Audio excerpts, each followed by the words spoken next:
Jai Shri Krishna. This video is for Geeta Olympiad 2025.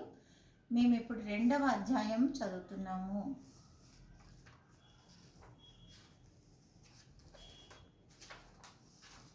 ఓం శ్రీ పరమాత్మనే నమః. శ్రీమద్భగవద్గీత అథ ద్వితీయోऽధ్యాయः.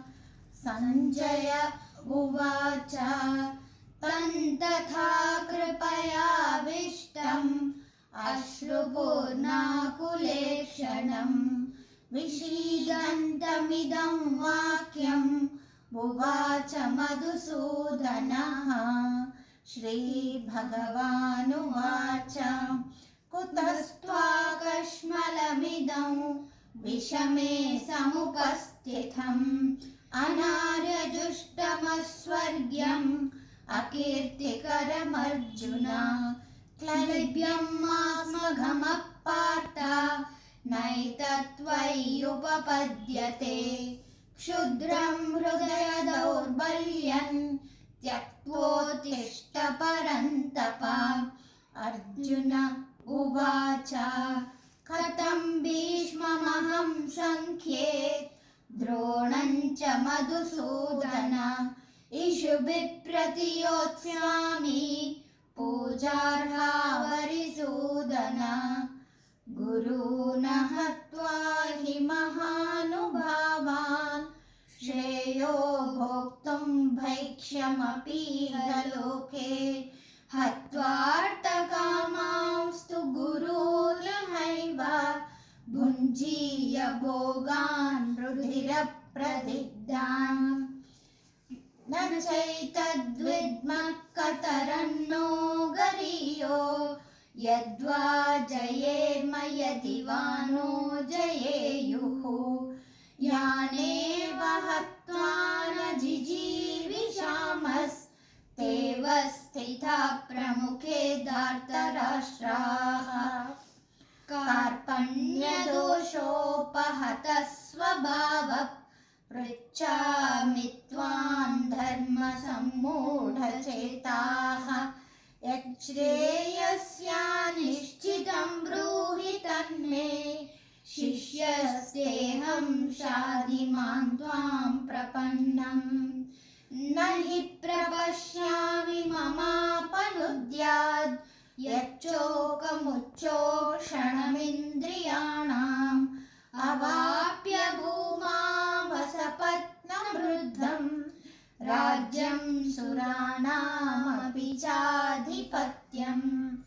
संजय उवाच एवमुक्त्वा ऋषिकेशं गुडाकेशः परन्तप. न योत्स्य इति गोविन्दम् उक्त्वा तूष्णीं बभूवः.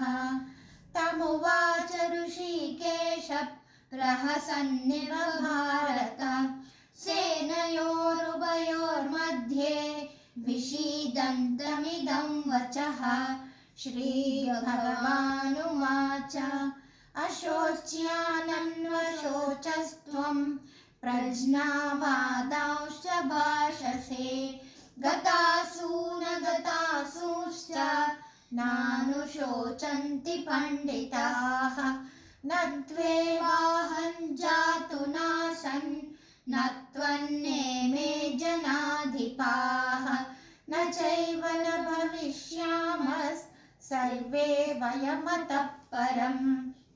देहिनोऽस्मिन् यथा देहे कौमारं यौवनं जरा तथा देहान्तरप्राप्तिर्धीरस्तत्र न मुह्यति. मात्रा स्पर्शास्तु कौन्तेय शीतोष्णसुखदुःखदाः. आगमापायिनो नित्यास्तांस्तितिक्षस्व भारत. यं हि न व्यतयन्त्येते पुरुषं पुरुषर्षभ.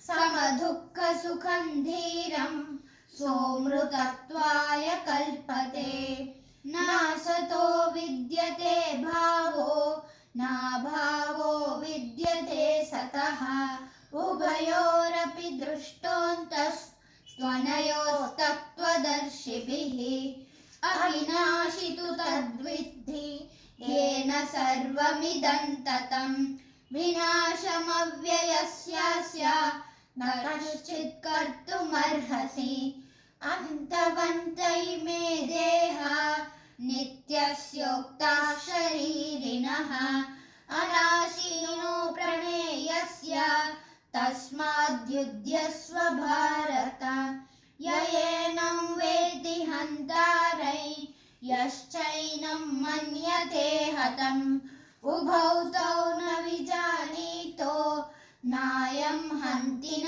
हन्यते न जायते म्रियते वा कदाचिन् नायं भूत्वा भविता वा न भूयः अजो नित्यः शाश्वतोऽयं पुराणो न हन्यते हन्यमाने शरीरे वेदाविनाशिनं नित्यै ययेनमजमव्ययम् कथं स पुरुषः पार्थ कं घातयति हन्तिकम् वासांसि जीर्णानि यथा विहाय नवानि गृह्णाति नरोपराणि तथा शरीराणि विहाय जीर्णान् न्यन्यानि संयाति नवानि देहि नैनं छिन्दन्ति शस्त्राणि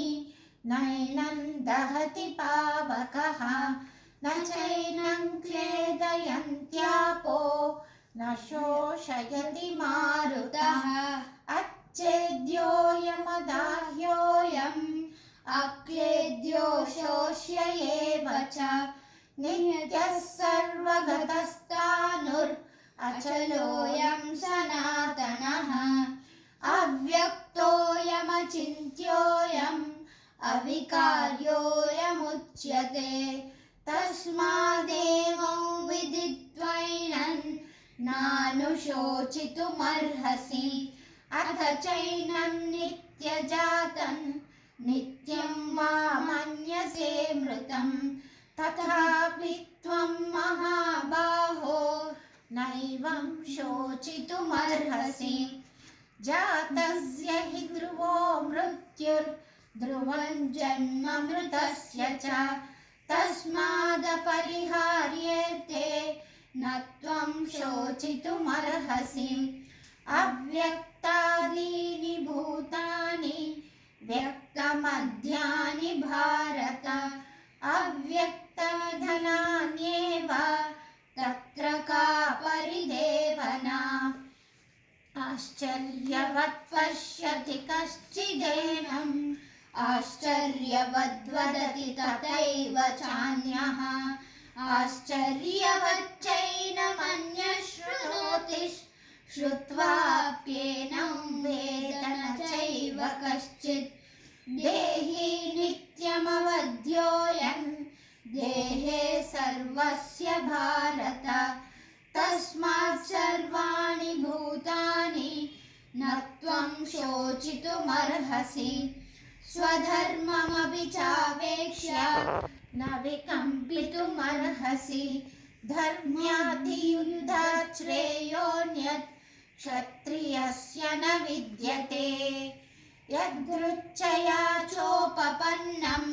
स्वर्गद्वारमपावृतं सुखिनः क्षत्रियाः पार्थ लभन्ते युद्धमीदृशम् अत चेत्त्वमिमं धर्म्यं सङ्ग्रामं न करिष्यसि ततः स्वधर्मं कीर्तिं च हित्वा पापमवाप्स्यसि अकीर्तिं चापि भूतानि कथयिष्यन्ति ते व्ययाम् सम्भावितस्य च कीर्तिर्मरणादतिरिच्यते भयाद्रणादुपरतं मौष्यन्ते त्वां महारथाः येषां च त्वं बहुमतो भूत्वा यास्यसि लाघवम् अवाच्य वादांश्च बहून्